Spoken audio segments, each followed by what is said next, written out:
Hello friends, welcome to Desire Is YouTube channel and let us start with today's newspaper. The Hindu में आज देखा जाए क्या क्या important है.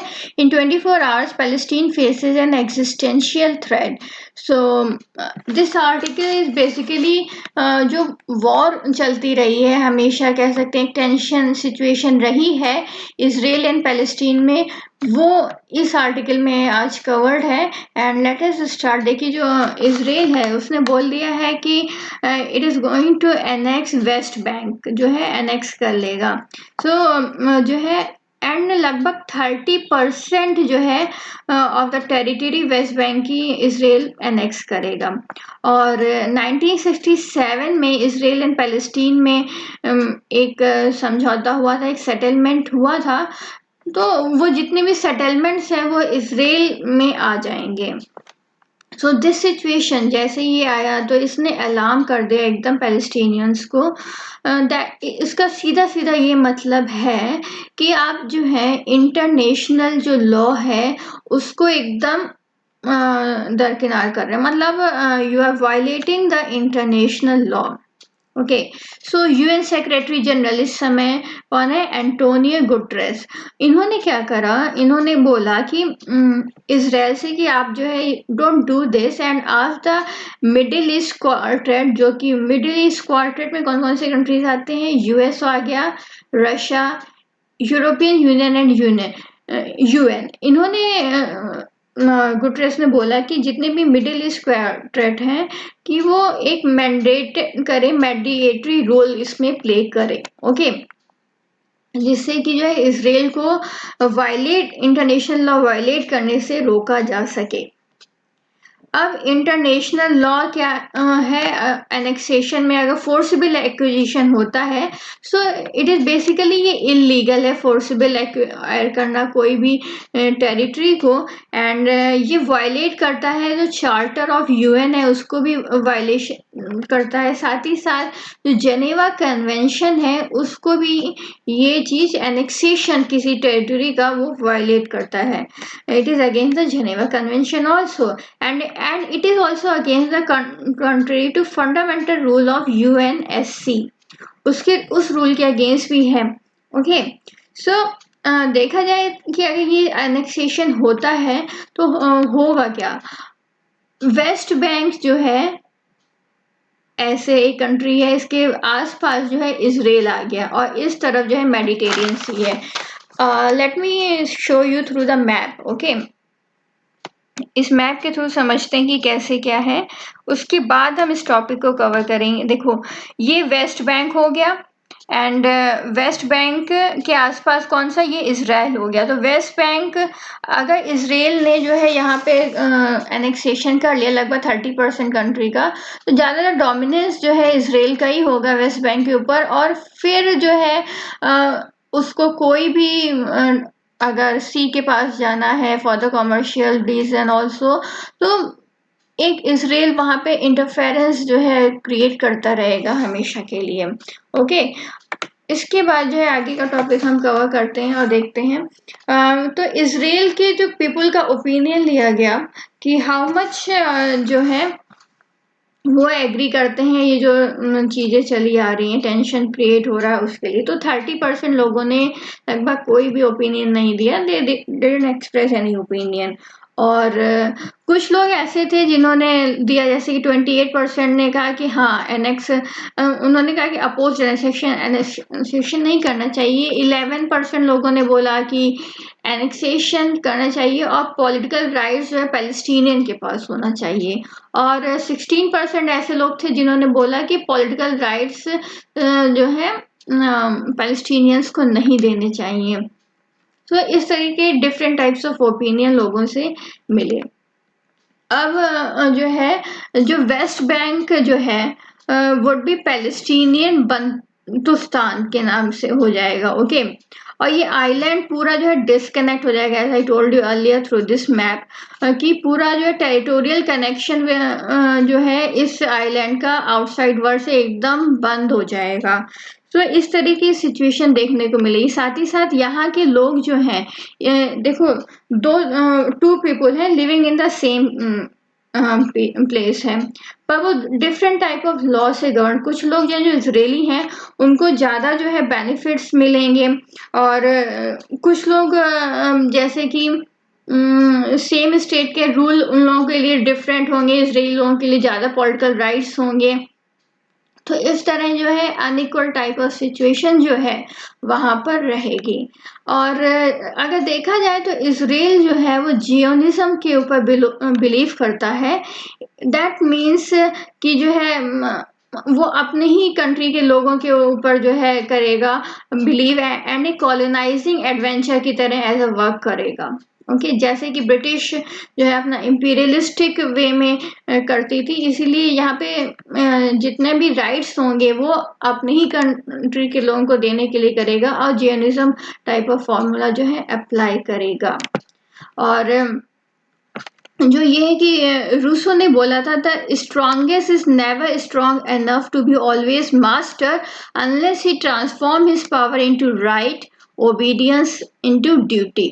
मीन्स जो स्ट्रॉन्ग पर्सन, जैसे अगर इसराइल ने पैलेस्टीनियन के ऊपर कंट्रोल कर लिया तो वो तब तक परमानेंसी नहीं वहां पे ला पाएगा जब तक वो पावर को, जो अपनी पावर है उसको डाइल्यूट करके वहां के लोगों को राइट्स देना शुरू करे, और लोगों से जबरदस्ती ओबीडियंस लेने की जगह उन लोगों से कहे कि वो सेल्फ ऑटोमेटिकली वो अपने कर्तव्यों का पालन करे। So this type of attitude अगर कोई भी ऑटोक्रेटिक कंट्री है उसको फॉलो करना ही पड़ेगा।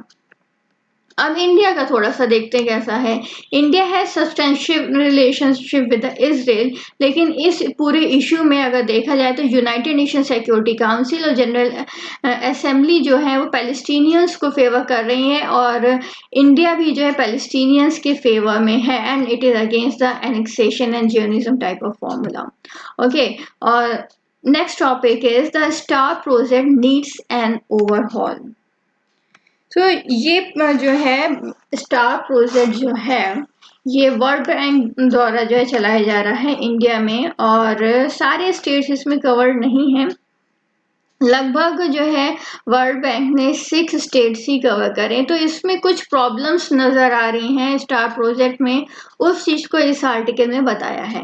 देखो अभी जो है आत्मनिर्भर भारत के बारे में बहुत डिस्कशन चल रहा है, बहुत डिबेट चल रहा है, लोकल इज वोकल, ये चीज़ें ऐसे आ रही हैं सामने, बट इसको अगर हमें इम्प्लीमेंट करना है, आत्मनिर्भर भारत बनाना है, तो बहुत चीज़ें हमें प्रोडक्शन और delivery of local goods to जो सर्विसेज टू द सिटीजन है उस चीज़ को हमें देखना होगा।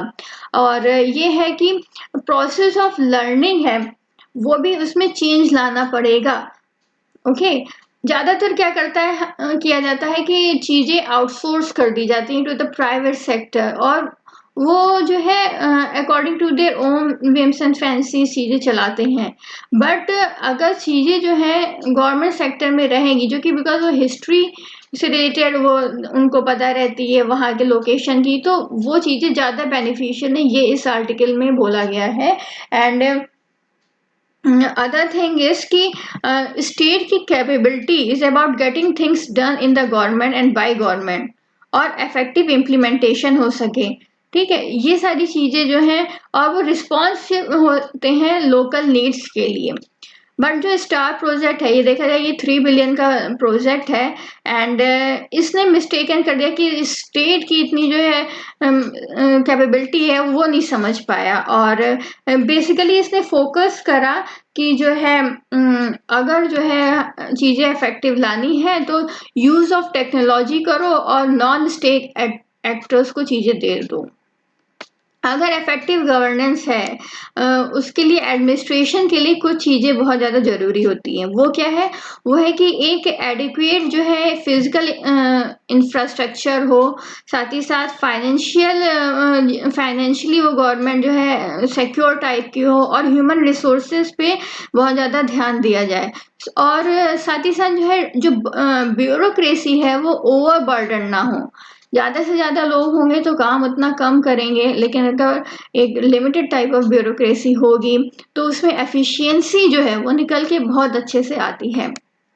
सेकेंडली क्या है कि एडमिनिस्ट्रेटिव और गवर्नेंस रिफॉर्म है वो ग्रेटर डिस्क्रिप्शन दे फ्रंट लाइन ब्यूरोक्रेसी को। फ्रंट लाइन ब्यूरोक्रेसी मतलब जो फील्ड में ज़्यादातर लोग रहते हैं उनको जो है जो मॉनिटर करते क्लोज मॉनिटर कर सकते हैं फील्ड सिचुएशन को, उन लोगों को ज़्यादा डिस्क्रिशनरी पावर दी जाए। ओके, जिससे कि वो लोकल इश्यूज को अच्छे से देख सकें, एड्रेस कर सकें, साथ ही साथ इनोवेशन कुछ ला सकें अगर उनके पास डिस्क्रिशनरी पावर होगी। तो जितना ज़्यादा डिसेंट्रलाइजेशन होगा उतना जो है अच्छा डिसीजन मेकिंग होगी। इस चीज़ पे ये बोला गया है। मीन्स बेसिकली ये बोला गया टेक्नोलॉजी और नॉन स्टेट एक्टर को देने से कोई फायदा नहीं, बल्कि इन सब चीज़ों में इम्प्रूवमेंट लाना पड़ेगा। और outsourcing to non state actor जो है ये चीज़ें जो है अकाउंटेबिलिटी को जो है ख़त्म कर देंगी और ओनरशिप टुवर्ड्स द जॉब इसको भी कम कर देंगी। थर्डली क्या है, trust with in the administration, वो चीज़ डेवलप करना पड़ेगा। अगर सस्पिशन रहेगा तो वो क्या होता है, अगर सस्पिशन चल रहा है तो मॉनिटरिंग और सर्विलेंस पर ही ध्यान रहेगा और जो है सपोर्ट और इम्प्रूवमेंट जो है वो कहीं ना कहीं उसमें लैक्यूना आ जाएगा। तो स्टार अप्रोच का इसमें फ्लॉ बताया है कि स्टार अप्रोच का फ्लॉ क्या क्या है। पहली बात तो ये है कि बेसिक कैपेसिटी इशू जो है, major vacancies across the educational system है उस चीज़ को वो एड्रेस नहीं कर पा रहे। जैसे डाइट में हो गया, डिस्ट्रिक्ट ब्लॉक एजुकेशन ऑफिसर हो गया, तो इसमें कहीं ना कहीं कुछ कह सकते हैं लैकुना है, उस चीज़ को वो एड्रेस नहीं कर पा रहा, उस चीज़ को देख नहीं पा रहा है। ओके, सिमिलरली अगर देखा जाए तो ओवर बर्डन जो है वो ब्यूरोक्रेसी है, तो परफॉर्म उतने अच्छे से नहीं कर पाती है और इतना सपोर्टिव स्टाफ भी उस नहीं होता है। साथ ही साथ ये है कि बैंक इग्नोर करता है डिसेंट्रलाइजेशन और डिसीजन मेकिंग है, और तो decision making requires डिवॉल्यूशन of fund. अगर डिसेंट्रलाइजेशन करेंगे तो फिर हमें जो है क्या कहते हैं डिवॉल्यूशन ऑफ फंड भी करना पड़ेगा, जिससे कि वो डिसीजन मेकिंग सही टाइम पे हो जाए। अगर फंड के लिए इंसान वेट करता रहेगा तो decision making front line bureaucracy उतने इफेक्टिवली नहीं कर पाएगा। और अगर ग्रेटर डिसेंट्रलाइजेशन होगा तो अकाउंटेबिलिटी जो है वो लोगों के लिए हो जाएगी और सुपरवाइजिंग ऑफिसर के उधर कम हो जाएगी अकाउंटेबिलिटी। इसके बाद जो है ये ट्रस्ट है। Trust in implies listening and collaborating across different levels, ये होना चाहिए। ये एकदम ही इग्नोर कर दिया गया है इस वर्ल्ड बैंक के प्रोजेक्ट में। ओके, ओनली थिंग इन्होंने ध्यान दिया है वो इंफॉर्मेशन एंड कम्युनिकेशन टेक्नोलॉजी पे दिया है एंड नथिंग एल्स। सो ये चीज़ जो है क्या करेंगी कि इम्प्रूवमेंट इतना नहीं ला पाएंगी, बिकॉज और भी चीज़ें ध्यान में रखनी पड़ती हैं। और हमारी जो ब्यूरोक्रेसी है अगर हम आउटसोर्सिंग कर देंगे, प्राइवेट सेक्टर को चीज़ें दे देंगे तो फ़ायदा ही क्या है। बिकॉज अगर जो हमारी गवर्नमेंट है वो बहुत टाइम से चीज़ें देखती आ रही है और उसी के अकॉर्डिंग ही फ्रेम करती है पॉलिसी। प्रॉफिट बेस कम होता है और कह सकते हैं कि लोगों को जो है फ़ायदा पहुंचाना वो ज़्यादा एक फोकस एरिया होता है गवर्नमेंट का। Okay, so this is covered in this article. और ये है कि stars is bound to fail the delivery score objective to reform the government's architecture in order to improve the quality of education. Okay, so this was covered in this article. इसके बाद जो है DCGI not for human trial of Covaxin. Covaxin जो है finally एक drug जो है निकल कर आई, जिसको जो है DCGI ने कोरोना ट्रीटमेंट के लिए फाइनल कर दिया है। और let us see what is there in this. ये जो है भारत बायोटेक है उसके द्वारा जो बनाई गई है और इसने कोलैबोरेट करा किसके साथ, ICMR के साथ कोलैबोरेट करके ये ड्रग बनाई है। एंड इसका फेज 1 और फेज 2 जो ट्रायल है वो लगभग जो है कंप्लीट हो रहा है। एंड इससे जो है एक फाइनली एक ड्रग जो है इंडिया को जो है अगेंस्ट कोरोना वायरस जो है वो मिल जाएगी।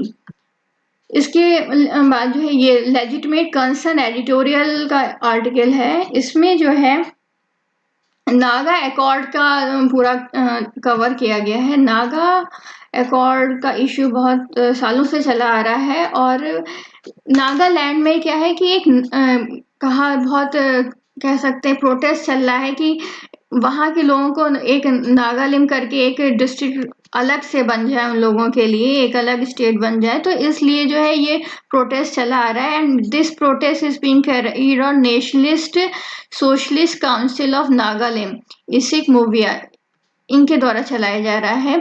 और इसके कारण क्या हुआ कि जो वहाँ कहा जा रहा है कि वहाँ का लॉ एंड ऑर्डर जो पूरा कोलैप्स हो गया है, और sovereignty and integrity of the nation is at question. तो गवर्नमेंट ने ये बोला कि transfer and posting of officials जो हैं, जो वहाँ के चार्ज में हैं, उनको अप्रूवल लेना पड़ेगा गवर्नर। और ये किस आर्टिकल के अंडर में आएगा? 371 आर्टिकल 371 ए में आएगा। 371 ए आर्टिकल अगर आपने पढ़ा होगा लक्ष्मीकांत में, ये स्पेशल प्रोविजन देता है नागालैंड को, ओके, जिसमें कि गवर्नर जो है कुछ एक्शन ले सकता है वहाँ के ट्राइब्स को, वहाँ के शेड्यूल एरिया को के रिलेटेड में, ओके। और ये रीजन दिया गया जब इन्होंने बोला कि लॉ एंड ऑर्डर जो है वहाँ का कोलैप्स हो रहा है, तो रीजन ये दिया गया कि NSCN-IM जो है वो बेसिकली जो एक्सट्रैक्ट करने में लगा रहता है taxes and nothing else, but इसने जो है स्टेट गवर्नमेंट को ये डिफिकल्ट सिचुएशन में डाल दिया है, ओके। सो अगर आप लोगों ने बहुत साल से फॉलो कर रहे होंगे न्यूज़पेपर, तो आपको ये पता होगा नागा पीस एकॉर्ड जो है सिंस 2015 से ये इशू चलता आ रहा है। I think so Amit Shah ji ने जो है गए थे और एक सीक्रेट मीटिंग हेल्ड करी थी एंड साइन करा था नागा पीस एकॉर्ड, और उसके जो टर्म्स एंड कंडीशंस थे वो इतने डिस्क्लोज नहीं किए गए थे। NSCIM का जो है अगर देखा जाए तो मेन मोटिव क्या है? हैविंग अ सेपरेट फ्लैग, और constitution for the state of Nagaland different होना चाहिए, और साथ ही साथ वो parallel administrative and parallel structure of type of government भी चला रहे हैं। Okay, so these all things are covered in this article. इसके बाद हम नेक्स्ट टॉपिक पे बढ़ते हैं, drain aplenty and the crisis of hunger.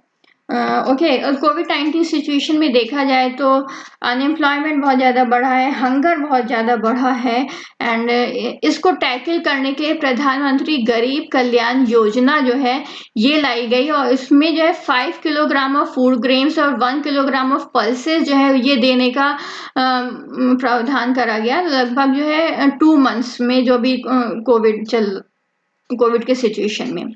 और बेनिफिशियरीज कौन होंगे? जो नेशनल फूड सिक्योरिटी के उसमें आएंगे। सॉरी, ये 3 मंथ्स के उसमें था कि 3 मंथ्स तक ये दिया जाएगा, ओके।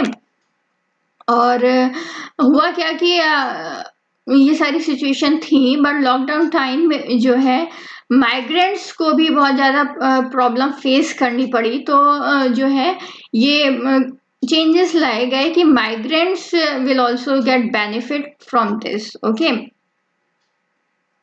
इसके बाद जो है स्टेट ने क्या करा कि 10% जो है मोर देन जितना भी अलाउड था उतना जो है NFSA में वो देना शुरू करा, जिससे कि माइग्रेंट्स को भी जो है लाभ मिलता चला जाए, okay. So what is required is a universal public distribution to ensure that nobody is excluded, ये देखा गया। इस गवर्नमेंट ने कहा कि सारी प्रॉब्लम्स जो है रिजॉल्व हो जाएंगी जैसे ही 1 नेशन 1 राशन कार्ड जो है स्कीम जो है ऑल ओवर द कंट्री वो एक्सपैंड हो जाएगी, ओके। कब से? मार्च 2021 से। इससे क्या होगा कि कोई भी जो है बेनिफिशियरी जो है वो राशन लेने में कहीं से भी राशन ले सकता है from the fair price shop all over the country. Only thing is required कि बायोमेट्रिक जो है ऑथेंटिकेशन उसको लेना पड़ेगा, और उसके पास आधार नंबर होना चाहिए, ओके। अगर देखा जाए तो अभी भी जो है 1 नेशन 1 राशन कार्ड बहुत सारे कंट्रीज में जो है वो चल रही है, ओके। इसके बाद ये है कि while real issue is of bordering food stock, तब भी वाइड स्प्रेड हंगर तो है ही। देखा जाए तो फूड कॉर्पोरेशन ऑफ इंडिया ने कहा कि हम बफर स्टॉक लगभग कितना है 100 मिलियन मेट्रिक टन है, और नहीं, बफर स्टॉक जो है लगभग जो है 41 मिलियन मेट्रिक टन है, और हमारे पास फूड ग्रेन लगभग इतना है। ओके, और साथ ही साथ ये इंक्रीज हो जाएगा जैसे हमें राबी मार्केट सीजन में क्रॉप्स मिलने लग जाएंगे। बट उसको कैसे मैनेज करना है ये चीज़ ज़्यादा ज़रूरी होती है।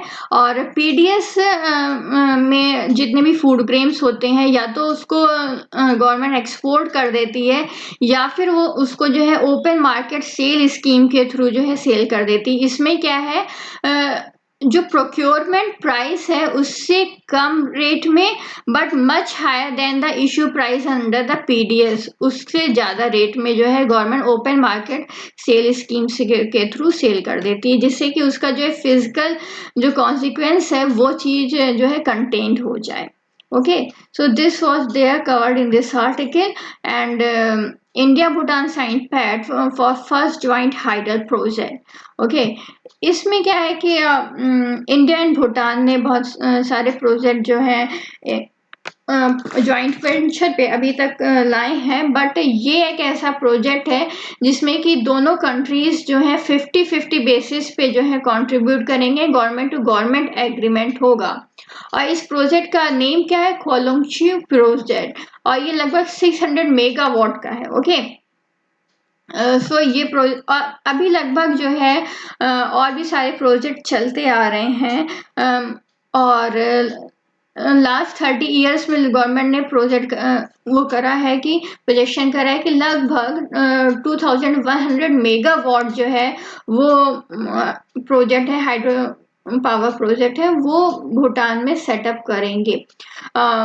ओके, इसके साथ ही साथ है कि 2020 तक जो है 10,000 मेगावाट जो है वो इंस्टॉल कैपेसिटी हो जाएगी भूटान में। जो भी ये हाइड्रो प्रोजेक्ट चल रहा है खोलोंगच्यू, ये 2025 में जो है कवर हो जाएगा। Okay, so moving on to the next topic, editorials में आप ये सब पढ़ लेना। और जनरल इंफॉर्मेशन में अनलॉक 2 रूल्स अनवील्ड, जिसमें कि काफ़ी ज़्यादा रिलैक्सेशन दे दिया गया है। एंड अभी भी स्कूल कॉलेजेस वगैरह और रिलीजियस प्लेसेस ये सब बंद रहेंगे, जिम्स एक्सेट्रा, लेकिन डोमेस्टिक फ्लाइट जो है और पैसेंजर ट्रेन जो है वो लिमिटेड उसमें चलेगी। हाँ, इंटरनेशनल फ्लाइट्स भी चलेंगी, बट वो भी वंदे भारत मिशन के उसमें ही चलेंगी। ट्रेनिंग इंस्टीट्यूट जो कि डीओपीटी के अंडर में आते हैं वो ओपन हो जाएंगे। तो ये जनरल इंफॉर्मेशन है, इसको आप पढ़ लेना। प्लाज्मा बैंक जो है दिल्ली सेटअप करने वाला है, और plasma therapy trial centre Nagpur में ओपन हो जाएगा, और ये वर्ल्ड लेवल का होगा। साथ ही साथ टिकटॉक ने जो है 59 एप्स बैन कर दी। सब बेसिक इंफॉर्मेशन चीज़ें हैं, इसको आप कवर कर लेना, जिससे कि थोड़ा सा एक अवेयरनेस सी बनी रहे, आपको जनरल अवेयरनेस आपके उसमें रहे। ओके, डिप्लोमेसी आफ्टर गलवान, ये इशू देखते हैं। गलवान क्लैश जो है अगर देखा जाए तो काफ़ी चीज़ें रीओपन कर रहा है, काफ़ी अंडरस्टैंडिंग डेवलप कर रहा है इंडिया की भी फॉरेन पॉलिसी से रिलेटेड। ओके, देखा जाए तो ये कोई सिचुएशन है, ये अभी से नहीं बल्कि कह लें कि लास्ट डिकेड से सिचुएशन इंडिया और चाइना में बहुत ज़्यादा जो है टेंशन इंक्रीज हो रहा था डे बाय डे। ओके, कैसे देखा जाए तो ट्रेड डेफिसिट जो है वो बहुत बढ़ रहा था। ओके, और नेशनल इंटरेस्ट कहीं ना कहीं क्लैश कर रहे थे। इसके साथ जो है इंडिया का ग्लोबल एस्पिरेशन है वो साइनो इंडिया के रिलेशन में आ रहा था, और गलवान इशू कह सकते हैं लास्ट झटका है जो दोनों कंट्री को हिला रहा है। ओके, सो इसके बाद जो है दिस वाज द अबाउट। अब क्या है कि देखो, चाइना का रिलेशनशिप रशिया के साथ भी अच्छा है। क्यों? क्योंकि रशिया और चाइना जो है रशिया के साथ जो है रॉ मटेरियल के लिए डिपेंड करता है, और ट्रेडिंग पार्टनर्स बहुत अच्छे हैं ये दोनों कंट्रीज। बट रशिया का रिलेशन जो है इंडिया के साथ भी कह सकते हैं लॉन्ग टाइम फ्रेंड रहा है रशिया एंड इंडिया। ओके, सो अब इस सिचुएशन में कैसे चीज़ें रशिया मैनेज करता है इसके ऊपर पूरा डिपेंड करता है। इंडिया ने अभी जो है रशिया से जो है वेपन्स वगैरह उसमें मंगवाने शुरू कर दिए। जो भी सिचुएशन है चाइना के रिलेशन में, इसके साथ इंडिया की वेपन डिमांड जो है वो इंक्रीज हो गई। चाइना ने सोचा था कि रशिया से को मना कर देगा कि इंडिया को मत दे, but Russia took it stand और जो है डील कंटिन्यूड रही। ओके, अब यहाँ पे क्या है कि इंडिया को सपोर्ट मिल रहा है यूएस का भी। क्यों? क्योंकि यहाँ पे ट्रम्प का कह सकते हैं इलेक्शन आने का है, और ट्रम्प अगर इंडिया को सपोर्ट करता है तो एक चांस है ट्रम्प को फिर से सेकेंड इनिंग खेलने का। ओके, अब क्या है कि अब यहाँ पे सिचुएशन बहुत ही ज्यादा कह सकते हैं डिलेमा वाली हो गई है कि अगर वॉर होती है तो रशिया और जो है किसके फेवर में रहेगा। ओके, और ये भी है कि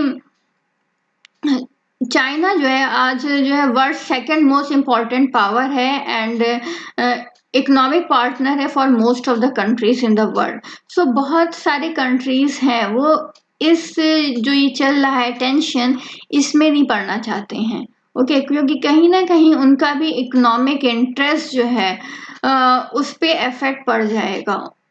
सो ये है कि देखा जाए तो इस समय बहुत कैलकुलेटिव स्टेप लेना है इंडिया को। और देखा जाए तो चाइना अगर अपनी पॉलिसी जो है गलवान से रिलेटेड नहीं चेंज करता है तो एक हार्डर स्टेप जो है वो शो करना पड़ेगा। बिकॉज देखा जाए तो चाइना जो है हमेशा साइकोलॉजिकल वॉरफेयर में बिलीव करता है, showing it's military strength and everything. और वो अपने पार्टनर को साइकोलॉजिकल वॉरफेयर के थ्रू जो है हराना चाहता है। बट अगर इंडिया जो है इस अगर बाई चांस वॉर हो भी गई और इंडिया विन कर लेता है तो कह सकते हैं इंडिया एक पावरफुल कंट्री के रूप में देखा जाएगा। बट अगर इंडिया हार गया तो बहुत ज़्यादा लॉस इंडिया को सहना पड़ जाएगा। सो बहुत ही ज़्यादा कैलकुलेटिव वे में इस टाइम दोनों ही कंट्रीज को चलना है। Reading the draft EIA norms. EIA norms को हम लोग बहुत दिनों से कवर कर रहे हैं। लेट अस सी मोर। देखो 60 day window for public feedback के लिए है। अब EIA नॉर्म आया कैसे, ये चीज कवर करते हैं। तो इंडिया जो है स्टॉकहोम डिक्लेरेशन 1972 का इसमें सिग्नेटरी है, और इसके बाद ही इंडिया ने कुछ लॉज लाए वाटर एंड एयर पॉल्यूशन से रिलेटेड 1974 में और 1981 में। फिर इसके बाद भोपाल लीक डिजास्टर हुआ, जिसके कारण जो है इन्वायरमेंट प्रोटेक्शन एक्ट 1986 आ गया। जब इन्वायरमेंट प्रोटेक्शन एक्ट 1986 आया तो इंडिया ने नोटिफाई करा EIA नॉर्म्स। EIA नॉर्म्स में क्या है कि अगर कोई भी इंडस्ट्री किसी भी रीजन में सेटअप करना है तो उसको EIA से जो है क्लियरेंस लेना पड़ेगा कि वहाँ के कोई भी नेचुरल रिसोर्सेज को वो पॉल्यूट नहीं कर रही है। ओके, तो this was there in the EIA norm. So it was safeguarding the environment. But हुआ क्या कि जो है जो लीगल पेपर वर्क है वो उसमें कहीं ना कहीं एक लैकुना देखने को मिला कि ज़्यादातर लोग जो है करप्शन के थ्रू जो है विदाउट कहते हैं सर्विलेंस के वहाँ पे जो है क्लियरेंस दे देते हैं। ओके, सो जितना भी है कि lack of administrative capacity to ensure compliance, वो चीज़ नहीं हो पा रही थी। ओके, और ये है कि अगर EIA नॉर्म को हम थोड़ा सा जो है लिबरलाइज कर देते हैं तो क्या है कि रेड टेपिज्म और रेंट सीकिंग वाली चीज जो है वो खत्म हो जाती है। ओके, और इससे क्या होगा कि ईज ऑफ डूइंग बिजनेस जो है वो जो है इनहेंस हो जाएगा। अब EIA का जो नॉर्म अगर देखा जाए, जो EIA का लेटेस्ट जो ड्राफ्ट है वो क्या है इंडस्ट्रियलिस्ट के फेवर में है। ओके, इसमें और ये भी चीज़ है कि अगर कोई नेशनल डिफेंस एंड सिक्योरिटी से रिलेटेड कोई भी प्रोजेक्ट है कि इसके लिए जो है कोई वो स्ट्रेटजिक टैग में आ जाएगा, और इसके बाद जो है कोई भी public clearance from the public domain it is not necessary. इस और ये भी है कि अगर कोई रोड वगैरह बननी है या पाइपलाइंस जानी है तो इसके लिए भी कोई भी पब्लिक हियरिंग नेसेसरी नहीं है। और लाइन ऑफ एक्चुअल कंट्रोल के 100 किलोमीटर एरियल डिस्टेंस में कोई भी प्रोजेक्ट आता है तो it is with in the bordering countries of India. तो इसके साथ जो है नॉर्थ ईस्ट कंट्रीज भी इस प्रोजेक्ट के क्लियरेंस में आ जाएंगे। अब ये सारे लिबरलाइजेशन और ईआई के नया सा ड्राफ्ट आना और इतना रिलैक्सेशन होना और इंडस्ट्रियलिस्ट के फेवर में होना, ये सब क्यों है? क्योंकि देखो ये भी है, एक रीज़न है कि ईज ऑफ डूइंग बिजनेस है, वो उस पे हमारी रैंकिंग अच्छी हो सके, लोगों का इंडस्ट्रीज का इन्वेस्टमेंट जो है ईजिली हो सके। ये जो रेड टेपिज्म है जिसको हिंदी में बोलते हैं लाल फीताशाही, जिससे टेबल फाइल एक टेबल से दूसरे टेबल में जाती रहती है और रुकी रहती है, तो इसका क्लियरेंस जल्दी से मिल जाएगा। और अभी जो है जो कुछ प्रोजेक्ट्स चल रहे हैं जैसे इंलैंड वाटरवेज, नेशनल हाईवेज, इसको एक स्पीड अप मिल जाएगा, क्योंकि फिर जो है कोई मामला जो है अटकेगा नहीं और क्लियरेंस में कोई भी प्रॉब्लम नहीं आएगी। कभी कभार जो है पब्लिक हियरिंग को भी गवर्नमेंट को फेस करना पड़ता है, तो इन सब चीज़ों को अगर कोई भी प्रोजेक्ट वो स्ट्रेटजिक टैग में डाल देगा तो पब्लिक हियरिंग्स वाले से भी गवर्नमेंट बच जाएगा और ईजिली अपना जो है प्रोजेक्ट कैरी ऑन कर सकती है। इसके बाद ये भी है कि जो है जो सिग्निफिकेंट चेंजेस हैं, ये बोला गया है कि वो पोस्ट फैक्टो रहेंगे 2020 में।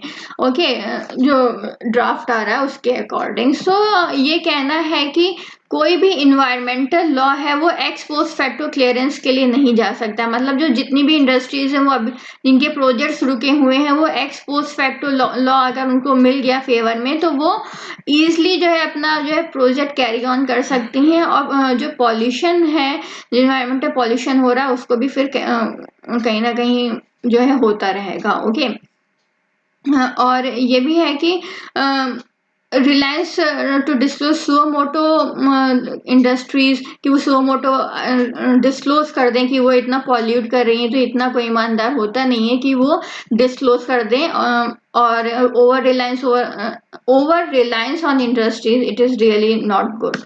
Okay, so this was covered in this article. Moving on to the next, diplomacy after Galwan, ये पढ़ लेना आप लोग। और ये GS2 में आएगा। And reading the draft EIA norms, okay, ये पढ़ लेना, ये GS थर्ड में आएगा। And thank you for watching. These are the notes which you can order PDF और printed दोनों ही फॉर्म में है। शॉर्ट नोट्स हैं, बहुत ही lucid है, and hope so you like it. Thank you for watching.